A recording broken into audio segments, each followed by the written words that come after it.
La puerta de arriba, de Rogelio Guerra Ávila. La serie titulada, convertida en podcast gracias a ustedes, Historias panameñas a la luz de la guaricha. Desde los estudios de Chechefú, de Panamá para el mundo, Juan Elácrio Torrente en la salivatura vocalizable, o sea, yo mismo el que narro la historia. Capítulo 12 para los cabalosos. Póngale atención. La noche del 7 de mayo de 1990, dos patrullas de la Policía Nacional se estacionaron frente a la Casa Goate, con las luces de escoltas encendidas, atendiendo al llamado desesperado de los dueños de la vivienda, quienes alegaban que su hijo había sido víctima de un secuestro. Los agentes de la policía acordonaron de inmediato el área para mantener a raya a los curiosos que se agolpaban en los alrededores, y ya habían llegado un periodista para cubrir la noticia acompañado por su camarógrafo, al mejor estilo de Luis Casí. Sentada en el recibidor, Sofía Villalaz había podido superar una nueva crisis de llanto y de histeria, pero se negó a tomar la pastilla para tranquilizar los nervios que le consiguió su esposo. Los agentes de la policía aprovecharon su repentino sosiego para hacerle un interrogatorio informal que pudiera servir para establecer las primeras pesquisas del caso. Todo fue tan de repente, dijo Sofía con la voz quebrada. Solo me separé de la cuna unos segundos y cuando volví ya no estaba. Lo raro, dijo el oficial de la policía que encabezaba la investigación, es que no encontramos ninguna puerta ni ventana violentada, como si quien o quienes cometieron el rapto hubieran estado ocultándose dentro de la casa. Luego le pidió que hiciera un esfuerzo para recordar todo cuanto le fuera posible, especialmente cualquier detalle de ese día en particular que le pudiera resultar extraño o fuera de lo normal. Sofía Villalaz apretó la parte superior de su nariz entre el índice y el pulgar y revolvió todas las imágenes que daban vueltas dentro de su cabeza como una bandada de pájaros enjaulados buscando desesperadamente una salida. Recordó la llamada del empleado de la Oficina de Instrumentos Públicos. Recordó que enseguida terminó de hablar con él, subió a acostar el niño en la cuna y hasta recordó haberse demorado un poco mirándolo dormir. Recordó el extraño ruido fuera de la habitación, como un tropel desbocado avecinándose por el pasillo, y recordó haber visto la pelota roja rebotando en dirección a las escaleras. Los perros, dijo sobrecogida. Hoy vi a Draco, estoy segura que era él.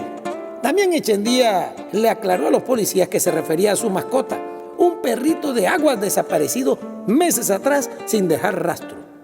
¿Estás segura de que era él?, le preguntó. Sí lo estoy, lo vi con mis ojos, dijo con absoluta seguridad. Lo llamé, pero no me hizo caso. Estaba con otro perro, más grande, más sucio, y el perro enmarañado, que he visto otras veces husmeando por el patio. El policía, que escribía en una libreta de anotaciones todo lo que ella decía, le pidió hacer una pausa para no dejar escapar ningún dato. ¿Por dónde cree que pudieron entrar esos perros si la casa estaba totalmente cerrada? Sofía no tenía para él una respuesta y siguió recordando. Aunque podía jurar que era su perro, lo había llamado varias veces por su nombre, como solía hacerlo siempre, pero fue como si no lo hubiera escuchado y simplemente ambos animales desaparecieron de la misma manera como habían llegado. Ni siquiera volvió a ver la pelota roja, que reconoció como la que le había dado en Navidad a su hijo. Todas esas cosas no pudieron haberla demorado más de 2 minutos, de acuerdo a sus cálculos.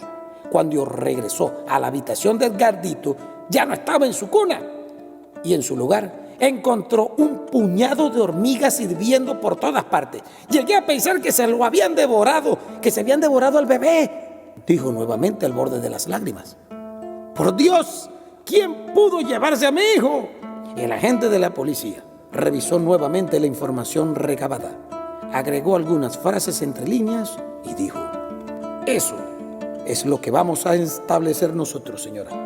No vamos a permitir que la plaga de los secuestros meta sus garras en nuestra ciudad. Cuando los agentes de la policía terminaron de revisar la casa y completaron el informe preliminar, le solicitaron a la pareja que acudiera a formalizar la denuncia ante las autoridades.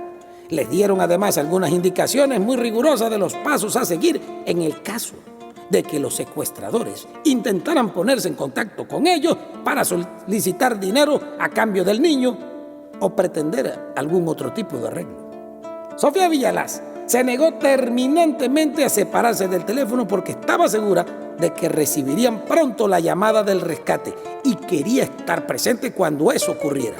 A su marido le costó convencerla de que debían obedecer las recomendaciones de la policía, pero al final accedió porque le hizo entender que con la denuncia formal sería más sencillo cualquier nuevo paso que tuviera que dar para recuperar al niño. Oralia Duque, que escuchó atónita la noticia del secuestro en la radio de su carro, se había desviado de su ruta y dirigió de inmediato a la Casa Guate.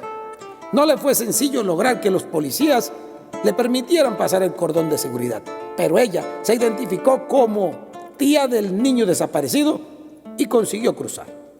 En el portal se encontró con Sofía y Damián, que salían escoltados por 2 policías en civil. Iban como aturdidos por la conmoción inicial que todavía no lograban superar. Los fusilazos de las cámaras del reportero y las luces gigantes de las patrullas los dejaron encandilados. Oralia Duque la abrazó con fuerza para reconfortarla en medio de aquel trance tan difícil y se ofreció para atender a la gente que de seguro empezaría a llegar. También prometió estar pendiente del teléfono mientras ellos regresaban. Sofía no dijo que sí ni que no y siguió caminando, casi llevada a los tirones por su Damián. Los padres de Damián Echeandía se enteraron de la desaparición de su nieto por un comentario casual que hizo una amiga de ambos durante una cena de gala brindada por el embajador de Bélgica. La mujer contó, sin tener la menor idea de quién se trataba, lo que acababa de comentarle su chofer acerca del secuestro de un niño en Sogamoso. Un fuerte presentimiento asaltó de inmediato a ambos padres, quienes abandonaron por un momento el banquete para localizar a través del teléfono a Damián. Oralia Duque les contó muy excitada lo ocurrido, con una angustia que parecía dramatizada, y finalmente les pidió que mantuvieran la cordura y viajaran de inmediato para estar al lado de su hija. El solo hecho de que el niño perdido fuera nieto único de una importante funcionaria de la Fiscalía General de la República dio a la noticia una relevancia de interés nacional. No era difícil suponer entonces que el incalificable acto hubiera sido llevado a cabo por orden de algún de los narcotraficantes contra los cuales se tenían abiertos procesos penales por sus delitos. Esa tesis, sin embargo, fue descalificada en primera instancia porque la madre de Damián Echeandía fungía en el área administrativa y no tenía que ver directamente ni con los procesos ni con las decisiones judiciales que se tomaban en la Fiscalía. Aunque su cargo gozaba de cierta influencia muy reconocida dentro del Ministerio de Justicia. Ella y su marido, que en realidad era padrastro de Damián, viajaron esa misma noche en un vuelo privado que los ayudó a conseguir el propio alcalde de Bogotá, haciendo solo un par de llamadas desde el banquete de la embajada belga. No accedieron a dar ningún tipo de declaraciones mientras la policía los pusiera al tanto del avance de las investigaciones, pues no querían entorpecer el trabajo de las autoridades. Cuando llegaron a la Casa Guate, encontraron a su Damián conversando por teléfono con el presidente de la compañía constructora, quien había tenido el detalle especial de llamarlo desde Japón, donde llevaba varias semanas en misión de trabajo, para saber los pormenores de lo ocurrido y ponerse a su entera disposición para lo que necesitara. Le sorprendió hallar a su hijo en un estado de impavidez que nada tenía que ver con el difícil momento que atravesaba. Incluso tranquilizó a su madre con un gesto cariñoso cuando ésta rompió a llorar apenas lo tuvo enfrente. Estate tranquila, madre, que esto lo vamos a resolver bien con el favor de Dios. Luego le apretó el hombro a su padre y agregó con una sonrisa desolada, Edgardito está bien y pronto lo tendremos de vuelta. Los interrumpió una llamada telefónica desde Panamá. La familia de Sofía Villalaz acababa de enterarse de lo ocurrido a través de unos amigos en Estados Unidos, de manera que todos entendieron que el asunto ya andaba dando grandes zancadas fuera de Colombia. Sofía Villalaz, que en ese momento regresaba al salón después de darse un baño para despejarse del insomnio padecido durante toda la noche, habló con su madre por algunos minutos, rota por su llanto feroz que en ocasiones no conseguía controlar. le contó en una versión depurada de detalle cómo se habían dado las cosas, y no fue fácil convencerla de que no era necesario que ni ella ni sus hermanos viajaran a Sogamoso, al menos por este momento. Estaba despidiéndose para colgar la llamada cuando de pronto hizo un breve silencio, porque vio entrar a la casa a María Enea con una expresión de sincera sorpresa dibujada en el rostro. «Por el amor de Dios, ¿qué está pasando aquí, señora?», preguntó emocionada. Sofía Vialas, en lugar de responder a su pregunta, buscó el consuelo de su regazo como quien busca el de una madre. 10 días después de la desaparición del niño, y sin que existiera todavía una sola pista de su paradero, la policía entregó los primeros resultados de las pruebas dactilares. Pruebas levantadas en la casa el día del suceso.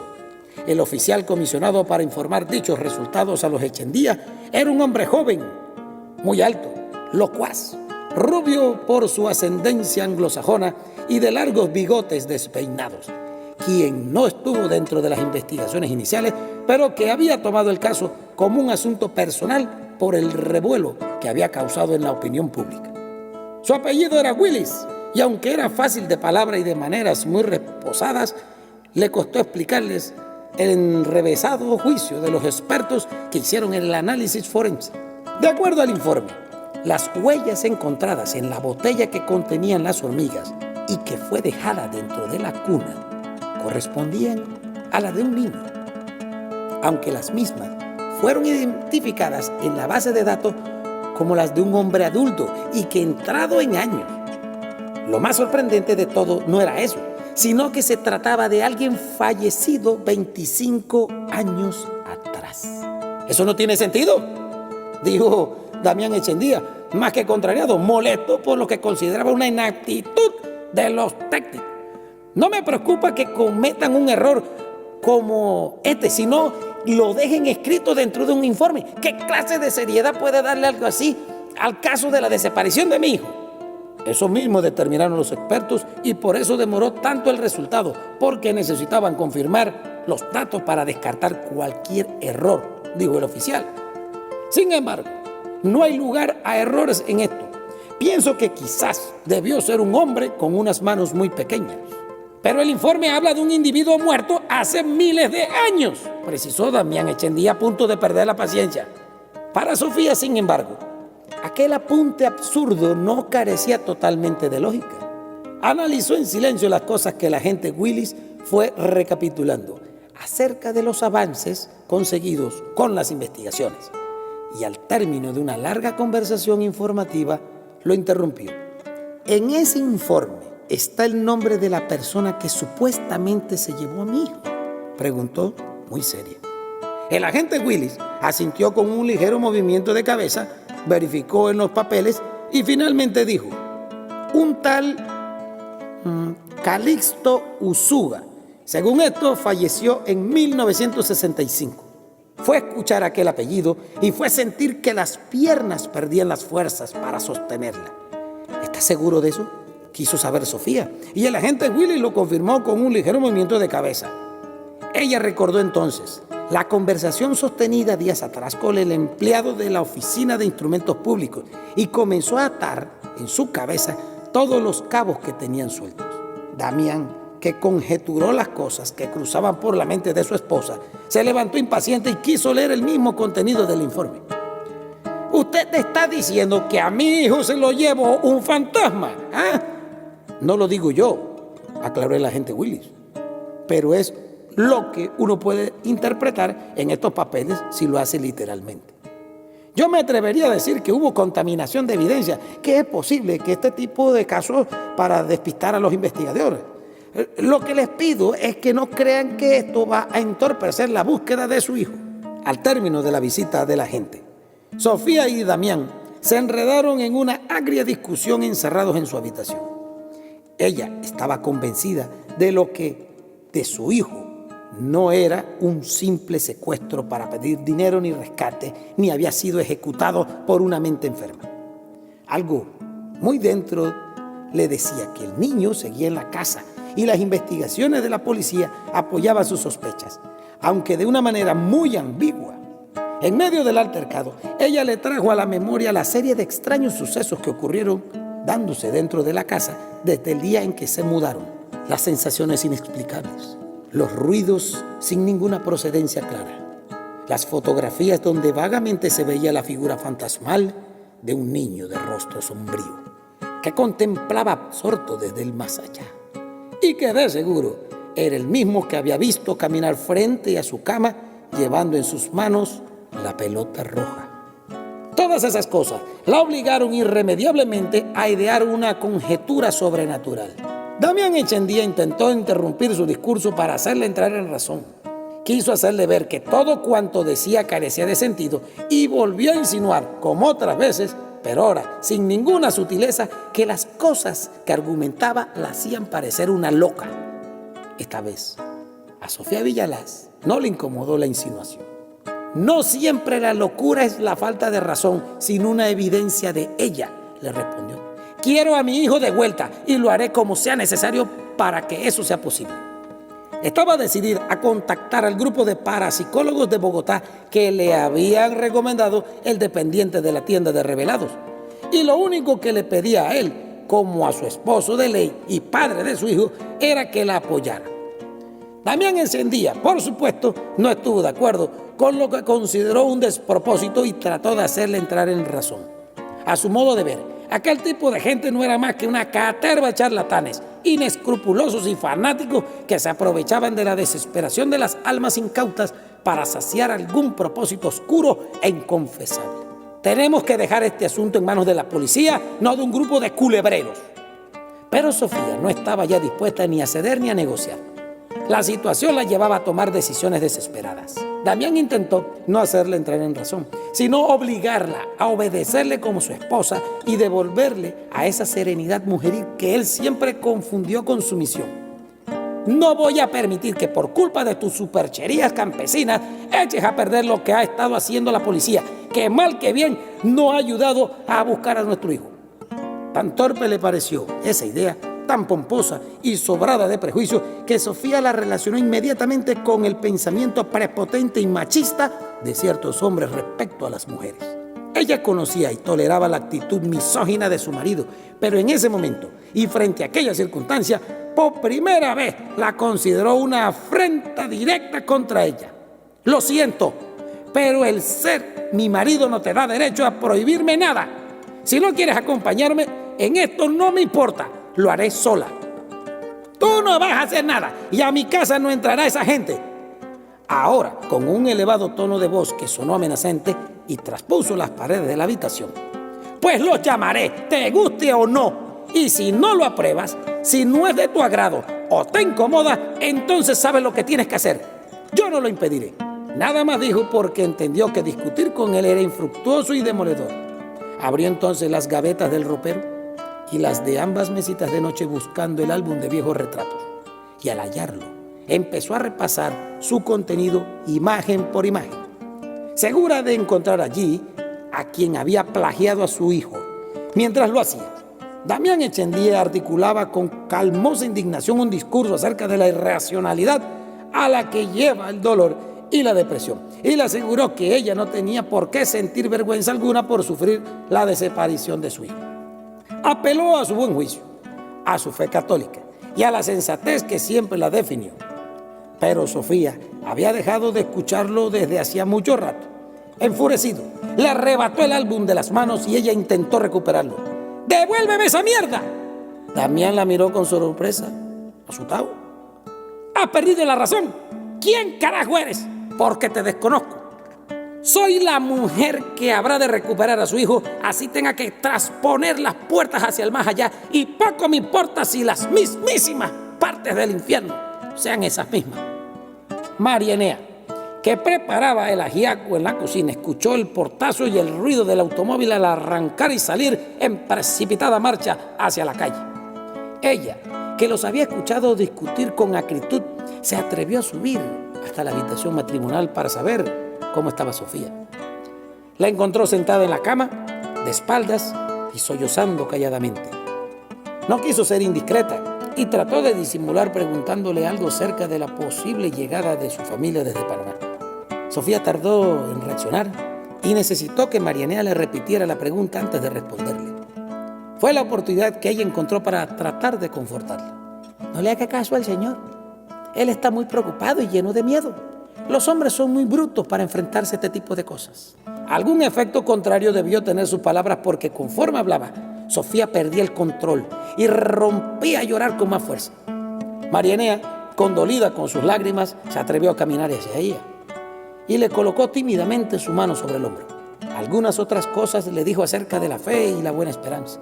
Pero Sofía volvió hacia ella, el rostro bañado en lágrimas, levantó el álbum de fotografías abierto en una de sus páginas. La imagen que le mostró era la de un bebé que le sonreía feliz al fotógrafo, sentado en una silla, mientras sostenía en la mano un osito de felpa. María Enea la observó en silencio, un instante sin lograr entender lo que ella trataba de decirle. A Sofía le costó hablar porque se lo impedía la pelota de lágrimas que tenía atorada en la garganta. Ese es Edgardito, ese es Edgardito, ese es mi hijo. María Enea hizo un ademán pueril e intentó hacerle ver que era natural que encontrara en cualquier lugar el rostro de su hijo, pues era la manera como su mente intentaba aliviarle el dolor a su corazón. Pero Sofía insistió con tanto fervor que terminó por perturbarla realmente. Reconozco que hay un gran parecido, pero eso no quiere decir nada. Señora, debe de poner de su parte y encontrar la fortaleza que necesita para no derrumbarse ni enloquecer. También tú piensas que estoy loca. Ese es mi hijo. Si no lo reconoces a él, mira con cuidado el oso que tiene en las manos. Es el muñeco de felpa que enviaron mis hermanos desde Panamá. Míralo, míralo con cuidado. Observa el lazo amarrado en el cuello. Ay, señora, eso es solo un muñeco. Fue lo único que atinó a decir María Enea. Sofía no insistió. Guardó el álbum dentro de su bolso y salió a la calle. El empleado de la oficina de instrumentos públicos, que mordisqueaba una galleta de soda mientras llenaba a mano un formulario de uso interno, se sorprendió al verla, de pie frente a su escritorio atiborrado de expedientes y papeles por tramitar. Más que su inesperada presencia, lo que en realidad le extrañó fue su semblante perturbado y la ansiedad irreprimible que se le notaba hasta en el modo de sostener el llavero que llevaba en la mano. Sofía estaba tan ofuscada que ni siquiera le dispensó un saludo. Oiga, me quedé esperándola el otro día, le reclamó el hombre en un tono amistoso mientras terminaba de comerse la galleta y se sacudía las migajas de las manos. Le pido que me disculpe, tuve un inconveniente. ¿Qué averiguó para mí? Hombre, tanto como averiguar no mucho, dijo el funcionario al abrir el cajón del escritorio y sacar un sobre, manoseado y roto, que le mostró enseguida. Más bien le conseguí algunas fotografías viejas que encontré entre las cosas de mi madre. De pronto le sirven para lo que quiere escribir. Sofía hojeó las fotos y revisó el reverso de todas. En algunas entrevió nombres, lugares y fechas manuscritas, además de otras cosas inteligibles y de poco interés. Solo una encontró con cierto valor: la de 3 jóvenes que posaban alborozados en lo que parecía un día de pesca en el lago. En el dorso tenía escritos sus nombres y una fecha borroneada: Calixto, Jacobo y Elías, 1908. Ella lo reconoció como los mismos que hallaron marcados a navaja en la parte interior de la puerta del ropero abandonado en la casa Guate. ¿Sí se acuerdan, no? Son los hermanos Usuga, dijo el funcionario. El del medio era el esposo de mi madre, al que mataron cuando asaltaba la panadería durante el Bogotazo. ¿Y cuál de los otros dos es el que se llama Calixto?, preguntó Sofía con curiosidad. El hombre recuperó la fotografía, la observó un instante y luego la devolvió. Supongo que es el de la izquierda, porque tengo entendido que él era el mayor de los 3. Mi madre solía hablar de los Usuga, pero nosotros la escuchábamos como quien escucha una leyenda. Era gente rara, en especial la madre, de quien se cuenta que en un arrebato de celos incendió parte de la casa cuando descubrió al marido en amores impropios con otra mujer. La vieja hizo cuanto pudo para separar a su hijo de su madre, y al final la decisión de distanciarse fue de ellos. Pero de verdad que era una mujer capaz de cualquier cosa por defender a sus hijos. Estaba medio chiflada. El menor no le salió bueno. Era gañán y pendenciero y alguna vez lo acusaron de golpear a un rival hasta matarlo o dejarlo medio muerto.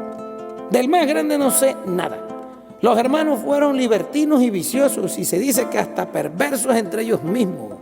Una mala raza. Es del más grande de quien me interesa saber, dijo Sofía. De ese que se llama Calixto. Ayúdame a averiguar lo que se pueda. El funcionario hizo un gesto impreciso y dijo, bueno, de ese no sé nada, salvo que deja un montón de hijos regados por donde pasa. Ni siquiera se tomó la molestia de darle su apellido. El funcionario conservaba en la mano la fotografía, que no le había entregado junto con las otras. Sofía la vio y quiso saber de qué se trataba. Casi se me olvida. Esta la conservé porque me gustó mucho, dijo al mostrársela. Me parece bonita y quizás pueda venderla por un par de pesos. Era la imagen de un niño, no mayor de 2 años, quien apretujaba contra su pecho un perro de pelo ensortijado y al que Sofía identificó inmediatamente como el suyo, el Draco. No tenía ninguna duda de ello. Los ojos del niño, lánguidos e inmóviles, llamaron más que su atención y su corazón palpitó aceleradamente como presintiendo una posibilidad. Finalmente notó que la fotografía tenía escrito en el borde superior derecho un número en color rojo, el 8. Igualmente, la de los hermanos de pesca en el lago estaba marcada por el número 15. Ella recordó que también los retratos del álbum tenían guarismos escritos y los sacó de su bolso para compararlo. En efecto, ambos retratos habían formado parte del compendio de imágenes familiares. Alguien los había enumerado y era evidente que estaban incompletos y en desorden, pues los números no mantenían la secuencia. Quisiera conservar estas dos, le dijo. Parece que son parte de este álbum. El funcionario dudó al principio, pues las fotografías no eran suyas, sino de su madre. Pero Sofía entendió que su duda podía ser compensada con algo de dinero y le entregó varios billeticos ahí que el hombre cogió con la mano rapaz y guardó rápidamente en su bolsillo. Se ofreció a continuar con sus averiguaciones, aunque no le prometió nada porque se trataba de gente muerta hace mucho tiempo y de la que pocos guardaban algún recuerdo. Esa noche, al volver Damián Echendía a la casa después de una larga reunión en la oficina, la encontró tendida de costado en la orilla izquierda de la cama, con la lamparita de la mesa de noche encendida, escuchando a un volumen muy íntimo la épica historia de Anachín Gordon y su amada muerta. Caminó cuidándose de no hacer ruido porque la creyó dormida, pero luego se dio cuenta de que no solo estaba despierta, sino que estaba llorando porque todavía salía de su pecho los últimos sollozos. Él se quitó la corbata y colocó su billetera y las llaves sobre la mesita de su lado. Se inclinó sobre ella para darle un beso en la mejilla. Sofía, sin siquiera conmoverse ante aquel beso reconciliatorio, le dijo sin un mínimo signo de duda: nuestro hijo ya no está en este mundo. Se lo llevaron a otra dimensión. Su rostro, en el surrealista círculo de la lámpara, estaba petrificado y ni siquiera las lágrimas que le corrían sobre sus mejillas le daban algo de humanidad ni de razonamiento. No hubo manera de quitarle de la cabeza aquella idea atroz. Ni siquiera la visita de su madre y del menor de sus hermanos, quienes finalmente arribaron a Sogamoso para acompañarle en aquel difícil dilema, consiguió devolverla a la rutina de las cosas. Sofía recibió a su familia con un formalismo inesperado, como si tenerlos con ella fuera asunto de todos los días. Y lo más raro de todo fue que evitaba hablar acerca de la desaparición de su hijo, y cuando se veía forzada a hacerlo, se refería a él como si estuviera durmiendo la siesta en su habitación. En la primera noche de su llegada, Damián Echendía habló en privado con ambos familiares y le compartió su preocupación por la salud emocional de Sofía, quien parecía alejarse irremediablemente de la realidad, entregada al cataclismo de sus desvaríos en una actitud pacífica y resignada. Además, aquella historia absurda sobre el secuestro de su hijo por alguna entidad fantasmal y llevado a otra dimensión no era un buen síntoma de su estado mental. Ya habían hecho algunas consultas con un especialista que pudiera evaluarla. Por lo difícil sería convencerla de que aceptara la ayuda de un psicólogo.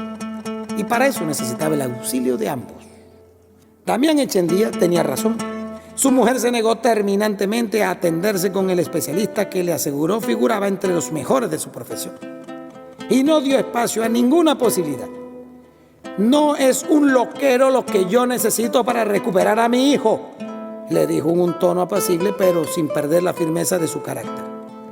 Su madre, que a pesar de ser fiel creyente de las cosas esotéricas y de otras supercherías, apeló a su buen juicio y se ofreció a acomodarla y acompañarla en todas las diligencias que le fueran necesarias para recuperar su dominio, lo cual era fundamental para soportar la espera de las buenas noticias.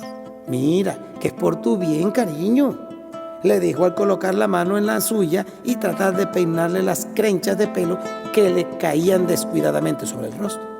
Luego agregó: la policía está haciendo su trabajo y a ustedes les toca hacer el suyo, y para eso necesitas recuperar el dominio. Pues solo el día anterior había recibido una llamada de los agentes que llevaban el caso para informarle que ya tenían un recuento de sospechosos y estaban seguros de que en él culpable figuraría entre ellos. Sin embargo, ni siquiera toda aquella espiral sabia de argumentos consiguió cambiar la decisión de Sofía. Para ella, el hecho de que hasta el momento las pesquisas más diligentes hubiesen sido estériles era una clara demostración de que sus sospechas eran las correctas y que su hijo permanecía extraviado en algún lugar de la casa. El 3 de octubre, casi 5 meses después de la desaparición del niño, las investigaciones del Departamento Administrativo de Seguridad continuaban, aunque con un perfil más bajo, y cada nueva pista deducida por los expertos se desvanecía tan pronto como la sometían a las evidencias. Todos los sospechosos habían sido liberados por falta de pruebas o por contar con coartadas contundentes que descartaban su vinculación con el hecho. De modo que después de tanto tiempo seguían como principio. Ya para entonces la noticia del secuestro había pasado a ser un asunto de menor importancia, ensombrecido por otros eventos lamentables que movían la atención pública nacional e internacional hacia otros espacios. Y el nombre de Edgardo Echendía, el niño plagiado en Sogamoso, había desaparecido de los periódicos. Sofía y Damián veían la televisión, escuchaban la radio y leían diariamente todos los periódicos, pero no hubo una sola noticia sobre la desaparición desde hacía ya 8 semanas. Por eso, cuando a la Casa Guate llegó una reportera del diario El Colombiano de Medellín, interesada en hacerles una entrevista a los padres del niño robado, Sofía Villalaz aceptó casi de inmediato reunirse con ella, con la condición única de que reprodujera textualmente la conversación sostenida entre ambas, sin someterla ni a la censura ni a la edición. La recibió en horas de la tarde en la sala de la casa sola y sin que le hubiera participado a nadie acerca del propósito de aquella visita. Durante el preámbulo de la entrevista, bebieron pausadamente un café que ella misma hizo, y entre cada sorbo le fue contando con sumo detalle lo que había ocurrido la tarde en que su hijo desapareció. La periodista había llevado consigo un listado de preguntas incisivas que eran de un estilo muy propio para crear la polémica y el sensacionalismo, muy del gusto de los lectores de su columna. Pero después de intercambiar con Sofía las primeras impresiones, decidió darle al tema un toque más humanizado y suavizó cuanto pudo el interrogatorio. Sofía se veía lúcida y serena. Era evidente que había logrado controlar esa tormenta de sobresaltos y de sentimientos encontrados que padeció desde el día en que desapareció su hijo Edgardito. Le habló de sus temores de madre, de los días invivibles, de las noches interminables pensando en dónde y con quién estaría su bebé en este momento, si lo alimentaban bien, si tenía buena salud y si volvería algún día a verlo. Una pregunta de la periodista acerca del verdadero móvil del secuestro le dio a Sofía pie para hablar acerca de todas las cosas extrañas que ocurrían en la Casa Guate desde el primer momento en que la habitaron. La periodista se sintió confundida. Usted presume entonces que su casa está habitada por fantasmas y que su hijo fue plagiado por una de esas entidades al estilo Poltergeist. Suena descabellado, pero así es, dijo Sofía con toda serenidad. La periodista pidió entonces un segundo para encender la grabadora que no había creído necesaria y la colocó sobre la mesita de café entre las dos. Hábleme de ello. ¿En qué basa sus sospechas? Sofía Se tomó su tiempo para responder. Ordenó sus ideas para que ningún detalle se le quedara por fuera.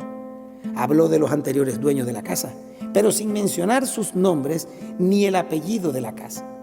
Habló de los anteriores dueños de la casa, pero sin mencionar sus nombres ni el apellido de la casta, de los ruidos que venían imprecisos y ahogados desde alguna de las habitaciones, del niño de aspecto fantasmal que vaga por todas las habitaciones y que aparecía en el fondo de las fotografías y que ella misma había visto merodear frente a su cama, de su perro misteriosamente extraviado y vuelto a aparecer la misma tarde en que su hijo fue robado. Habló de los viejos retratos conservados en el álbum, del extraordinario parecido del bebé de uno de esos retratos con su hijo. Todo lo dijo de una manera tan cabal y de un modo tan sosegado que la periodista entendió que era la primera vez que refería esas cosas, porque encontró en sus palabras el alivio de una confesión por mucho tiempo reprimida. ¿Está segura de lo que dice? Totalmente segura. Se lo cuento a riesgo de que usted también me tome por loca. No voy a juzgarla por eso, pero me gustaría que compartiera conmigo los retratos de ese álbum que menciona o las fotos donde aparece el niño fantasma. A nuestros lectores les interesa ese tipo de temas y contar con las evidencias le dará más detalle. Sofía aceptó mostrarle lo que pedía. Se levantó de su silla. Algunos minutos después regresó llevando con ella el viejo álbum y algunas fotografías sueltas donde aparecía el espectro del niño. La periodista las revisó cuidadosamente con un gesto vago de estupor, pero sin perder su inflexión profesional. Luego le devolvió el álbum y concentró sus atenciones en las fotografías. Las imágenes eran bastante claras, pero todavía quedaba la posibilidad de que se tratara de un montaje. La gente solía hacer esas cosas para ganar fama o sacar algún provecho económico. Debía ser cauteloso. Estos viejos retratos no me dicen nada, le dijo en un tono amable, pero estas otras fotografías son realmente impresionantes. Se ve claramente la imagen del niño del cual habla. Es tema para algún profesional de la parapsicología. ¿Ha pensado en consultar a alguno?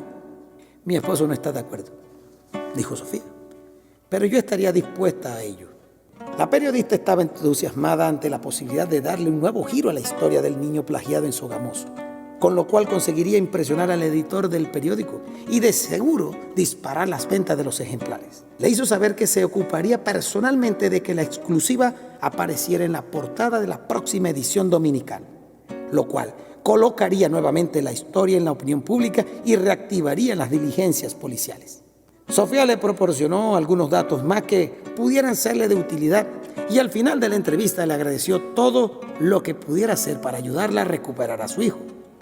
Ya en la puerta, después de casi 2 horas de conversaciones, Sofía le tendió la mano para despedirse, pero la periodista la abrazó con fuerza y le repitió su profundo deseo de que recuperara con bien a su hijo y le recordó que la fe en Dios era su fortaleza para no desfallecer.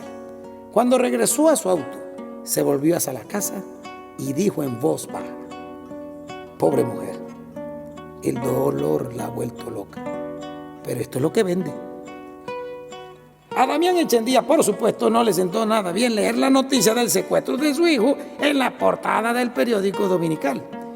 No era un gran titular, pero sí destacado en la esquina inferior con letras resaltadas y la imagen fantasmagórica del niño a manera de ilustración.